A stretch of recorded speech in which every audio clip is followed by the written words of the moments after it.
आज हमारे साथ मौजूद हैं कद्दावर नगर सेविका, पूर्व नगर सेविका अशरीन राउत मैडम। अशरीन राउत मैडम इस समय राजनीति को लेकर काफ़ी सक्रिय हैं। हम आपको बता दें कि 20 नवंबर को यहाँ महाराष्ट्र में वोटिंग होनी है। यहाँ 149 मुमरा कलवा विधानसभा में भी वोटिंग होने वाली है। यहाँ पर अजीत दादा पवार गुट के नजीमुल्ला और वर्तमान विधायक जो 3 बार से लगातार विधायक हैं, जितेंद्र आव्हाड, वो भी चुनाव लड़ रहे हैं और दोनों लोगों में कांटे की टक्कर बताई जा रही है। वहीं शहर की राजनीति दिन पे दिन जो है हर रोज करवट बदल रही है। अभी 1-2 दिन पहले ही कुछ मौलाना जो है जितेंद्र आव्हाड के समर्थन में प्रेस कॉन्फ्रेंस ली। वहीं नजीमुल्ला के भी समर्थन में उसी दिन प्रेस कॉन्फ्रेंस लिए, जिससे शहर का माहौल थोड़ा राजनीतिक गर्मा गया है। तो इसी क्रम में हम इसी सिलसिले में इसी मैटर को लेकर नगर सेविका अशरीन राउत मैडम से हम बात करेंगे। मैडम, आपको क्या लग रहा है, इस चुनाव में कुछ आपको अलग दिखाई दे रहा है क्या? अस्सलाम वालेकुम। मुझे तो बहुत ही एकदम दिल कहीं ना कहीं आज हमारा रो रहा है कि आज हमारे शहर की राजनीति इस कदर अल्फाज नहीं हमारे पास कि अगर हम कुछ बोल भी दे तो उसी पे से भी कोई मुद्दा बना देवे। लेकिन जो हमारे शहर की राजनीति चली है कुछ उलमाओं की, आप बताइए कि लोग कहते हैं, यही हमारे उलमा जो कुछ कहते हैं, कुछ लोग, हाँ सभी नहीं, अगर हमने इनको वोट नहीं दिया तो हम जन्नत में नहीं जाएंगे। अगर हमने इनको वोट नहीं दिया तो हमारा ईमान ख़त्म। आप बताइए, मुसलमानों का जो ईमान है क्या इतना कमज़ोर है? क्या आज हम लोग मुसलमान नहीं है? अगर हमने नजीब मुल्ला जैसे मुसलमान लड़के को अगर वोट दिया तो हम लोग का मतलब ईमान से खारिज हो जाएंगे। आप बताइए, उलमा लोगों को ये किसने हक दिया? कुछ लोगों को आज मतलब वो लोग हमारे पर तहमत लगा रहे हैं। इनकी मोहब्बत जो हमारे कौम से है, ये उस वक्त कहाँ थी जब मेरी माँ बहनें अपने एक मतलब जो बच्चा जो ड्रग्स से ये कर रहा था, जूझ रहा था, उस वक्त इनकी मोहब्बत कहाँ थी? जो माँ पे जुल्म कर रहा था ड्रग्स के नशे की हालत में, उस वक्त इनकी मोहब्बत कहाँ थी? उस वक्त ये उल्मा कहाँ गए थे जब मेरी माँ बहनें लोगों के यहाँ पे जो घर काम करती है, किसी का संभालने वाला कोई नहीं रहता है, टोरेंट की मार उन पे पड़ रही थी, उस वक्त ये उल्मा कहाँ थे? आज अचानक में आके हमारे 3 मुसलमान कैंडिडेट है, उसके बावजूद भी क्यों सेकुलर मुसलमान नहीं हो सकता है? सेकुलर सिर्फ हिंदू ही होता है। आप बताइए, 3 साल हमने एक आदमी को वोट दिया और पहली बार अगर हमने हमारे भाई का साथ दिया और उसको वोट देने की बात की तो उसमें इनको क्यों ऐसी मतलब ये इस तरीके की दलीलें पेश कर रहे? ठीक है, आपको राय रखने का हक है, आप हमारे मोअत्तबर हो, लेकिन क्या आपके बोलने पर हमने खासदारकी में वोट नहीं दिया? क्या आपके बोलने पर खासदारकी में जब वोट दिया गया उस मैडम, आप बात करते करते बहुत ही भावुक हो गई हैं और हम समझ सकते हैं कि आप लोग जो आपको कहा जा रहा है महायुति महायुति बीजेपी, वो चीज़ों को यानी जनता समझ भी रही है। अभी जैसे कि ये आपने अपनी पूरी लाइफ में, जैसे आप 3 बार से लगातार आप लोग कारपोरेटर हैं, यहाँ के समाज सेवक भी हैं, आपके हस्बैंड भी समाज सेवक हैं। क्या आप लोगों ने ऐसा कभी सोचा था कि एक दिन ऐसा आएगा कि मुमरा में लोग आधे इधर हो जाएंगे, आधे उधर हो जाएंगे? मेरी राजनीति की लाइफ में मैंने पहली बार ऐसा देखा है। मैं चाहती थी कि हमारे उलमा इकराम भी पॉलिटिक्स में आए, लेकिन सही तहकीक करके उन्होंने बात करनी चाहिए थी, तो हम उन पे सवाल नहीं करते थे। खासदारकी के इलेक्शन में भी बिना तहकीक के, बिना जाने उन्होंने जो बात कही, हमने उस पर लब्बैक कहा। हमने उनसे सवाल नहीं किया कि आपने इसको क्यों साथ देने के लिए बोला।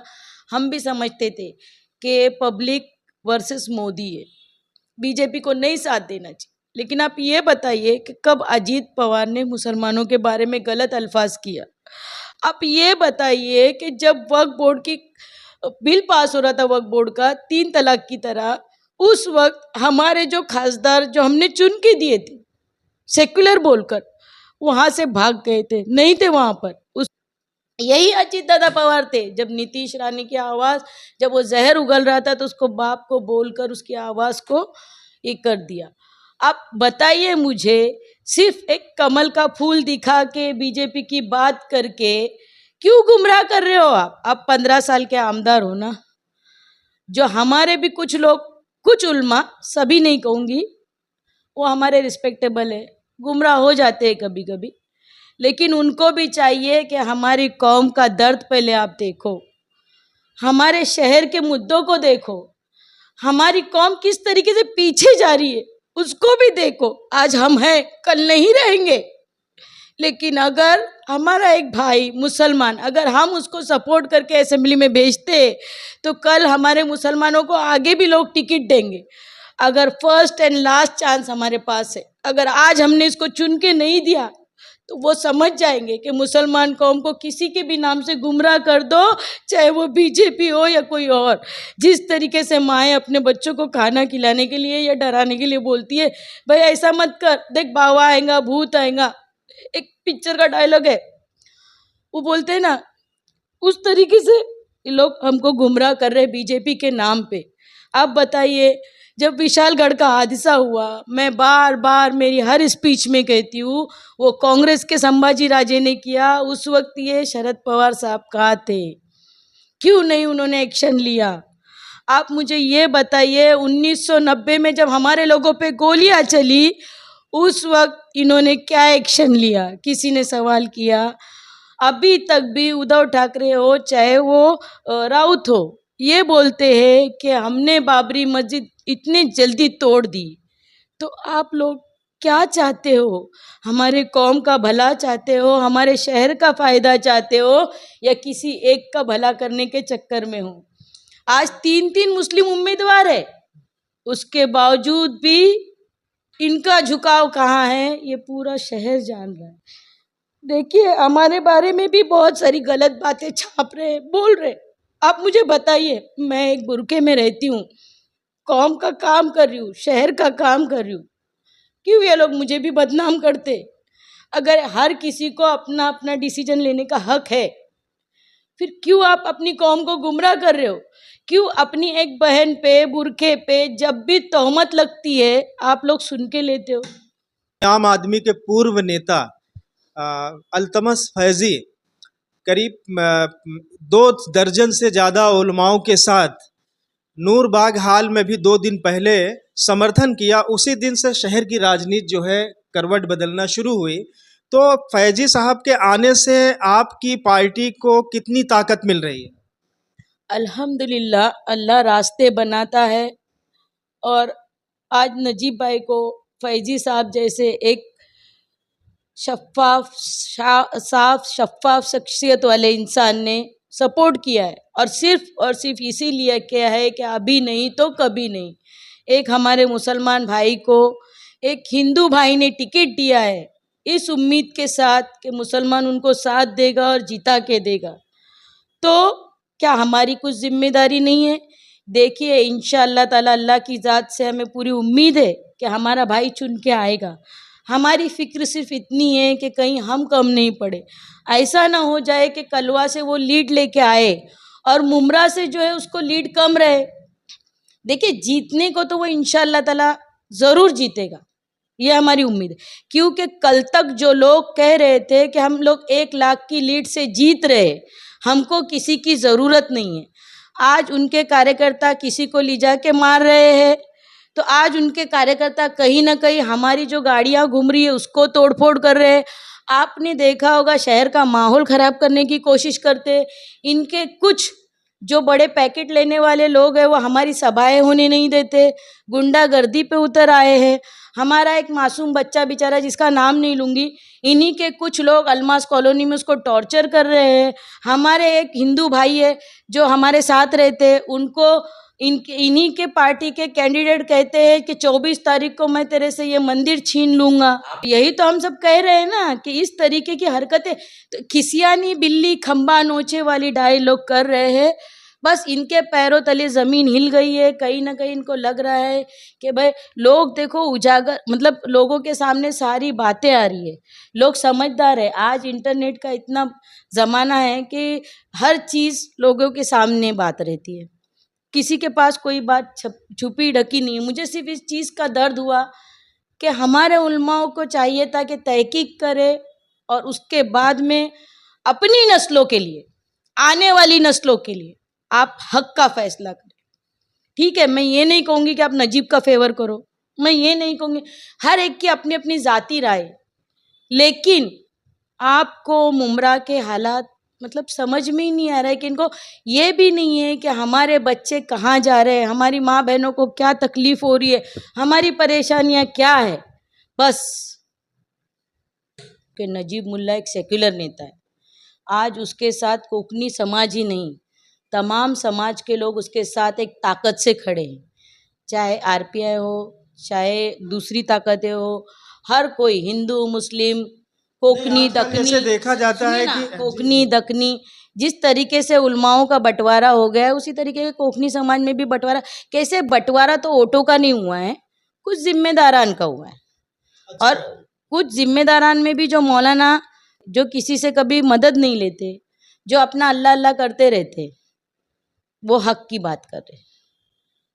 लेकिन जो बिना तहकीक किए अगर दलीलें पेश करेंगे तो उनके बारे में फिर हम कुछ नहीं कह सकते ना। और एक चीज़ मैं कहना चाहूँगी अपने सैयद अली भाई साहब से कि आप भी एक अच्छे घराने से ताल्लुक़ रखते हो भाई साहब, आप हमारे साथ आ जाओ, बराए मेहरबानी कब्रस्तान चोरों के साथ मत रहो भाई साहब, आप हमारे साथ आ जाओ। जो हमारी कौमों को मतलब हमारी कौम को क्या, हमारी नस्लों को ख़राब कर रहे हैं। आज आप खुद जानते हो कि किस तरीके से धमकियाँ दी जा रही है, आप खुद जानते हो कि किस तरीके से टॉर्चर किया जा रहा है हमारे बच्चों को, और तुम हमारे साथ आओ, उधर जाएंगे तो ऐसा, उधर जाएंगे तो वैसा। किस तरीके से उनको गुमराह कर रहे हैं ये लोग, किस तरीके से नशा करा के उनसे गलत बातें उगलवा रहे ये लोग। भाई साहब मेहरबानी करके आप लोग भी हमारा साथ दो, और मैं चाहूँगी कि इस बार, अब की बार नजीब मुल्ला को जिता के लाओ, मुस्लिम कैंडिडेट को चुन के लाओ। बस फर्स्ट एंड लास्ट चांस हमारे पास है और इस चांस को मत आप गवाओ। 3 बार उनका साथ दिया, नजीब मुल्ला भी उनके साथ में था, अशरीन राउत भी उनके साथ में थी। आज मैं चाहती हूँ एक बार, सिर्फ एक बार मेरे मुस्लिम भाई नजीब मुल्ला को आप भाई साहब सपोर्ट करो, ओपनली आप हमारे साथ आओ।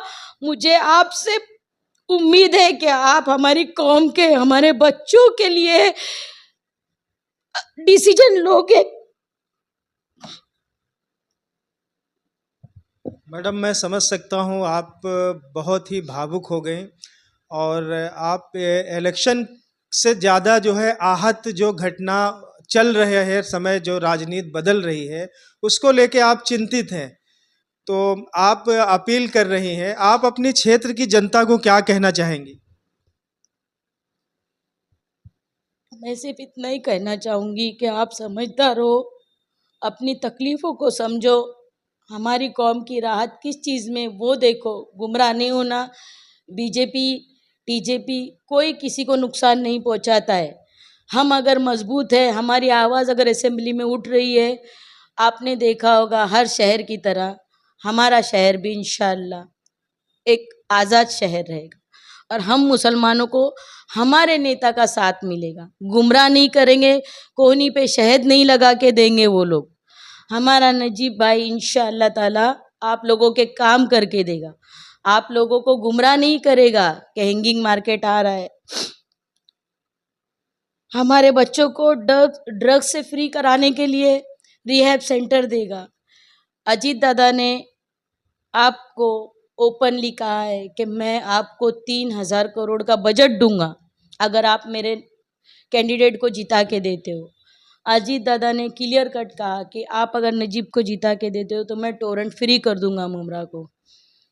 जैसे कि आपके नेता नजीब मुल्ला करीब कई महीनों से प्रचार कर रहे हैं और इधर अपने चुनाव प्रचार में हर मंच से वो ये लोगों को आश्वासन दे रहे हैं कि हम जीतने के बाद मुमरा कलवा की जनता अगर हमें जिताती है तो हम 1 साल के अंदर टोरेंट को हटा देंगे। तो आपको इस बातों में कितनी जो है दम दिखता है, कहीं ये जुमला तो साबित नहीं होगा? आपने देखा होगा अजीत पवार ने भरी सभा में नीतीश राणे को चैलेंज किया, मोदी जी को चैलेंज किया कि आपका कैंडिडेट किसी एक समुदाय को टारगेट नहीं कर सकता है, आपकी पार्टी किसी एक समुदाय को टारगेट नहीं कर सकती है। हम एक सेक्युलर नेता हैं, हमारी पार्टी से सब धर्म के लोग जुड़े हुए हैं, तो हमें सबका साथ सबका विकास करना है। ऐसा नहीं है कि आप लोग किसी एक पार्टी की बात करोगे। तो आपको लगता है कि आपके नेता की बातें जो है यानी जुमला साबित साबित नहीं होगी, वो हो के रहेगी। तो अभी जैसे कि नजीब भाई जो है देखा है कि कई मंचों से लोगों से यही बार बार अपील कर रहे हैं कि हम जो है बिना जीते बहुत कुछ किया तो जीतने पे बहुत कुछ करेंगे। इस पे आप क्या बोलना चाहेंगे? देखिए, नजीब भाई ने 6 महीना पहले से जो मेहनत की थी, जिसमें आवाड साहब गृह निर्माण मंत्री होने के बावजूद, हेल्थ मिनिस्टर होने के बावजूद एक हॉस्पिटल सही से नहीं चला पा रहे थे, उसके लिए नजीब भाई ने बजट लाया। जो ये लोगों ने प्राइवेट किया था वो फ्री कर रहे हैं। फिर उसके बाद में 181 करोड़ रुपया उन्होंने आमदार बनने से पहले दादा की मदद से लाया, शिंदे साहब की मदद से लाया।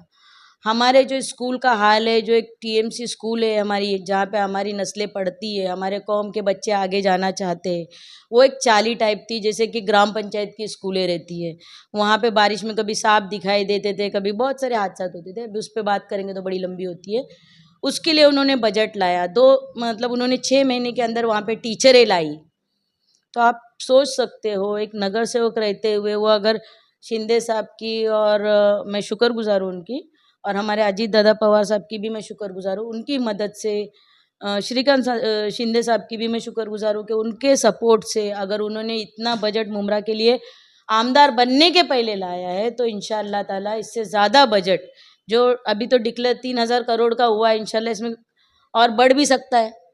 तो ये सब हो रहा है। और सबसे बड़ी बात, उन्होंने हमारे बच्चों के लिए खेल का मैदान देने की बात की, जिससे हमारे कुछ लोग रोए भी मीडिया में आकर। रिजर्वेशन की जो ज़मीनें गई थी, और मैं अभी सिर्फ पब्लिक से यही अपील करूंगी कि आप गुमराही के रास्ते पे नहीं जाते हुए 20 तारीख को आप घड़ी का बटन दबाइए, 2 नंबर का बटन दबाइए और अपने एक मुसलमान भाई को आगे जाने दीजिए। शुक्रिया। फर्स्ट एंड लास्ट चांस है हमारे पास, अभी नहीं तो कभी नहीं। ये थे असरीन राउत मैडम, और ये इनका कहने का ये बहुत आहत हैं और इनको बहुत तकलीफ़ है शहर की हालात को देखते हुए। और ये मुमरा के अपनी जनता से, जो इनके वार्ड में जनता है और जो मुमरा कलवा की जनता है, उनसे ये अपील कर रही हैं कि अभी नहीं तो कभी नहीं।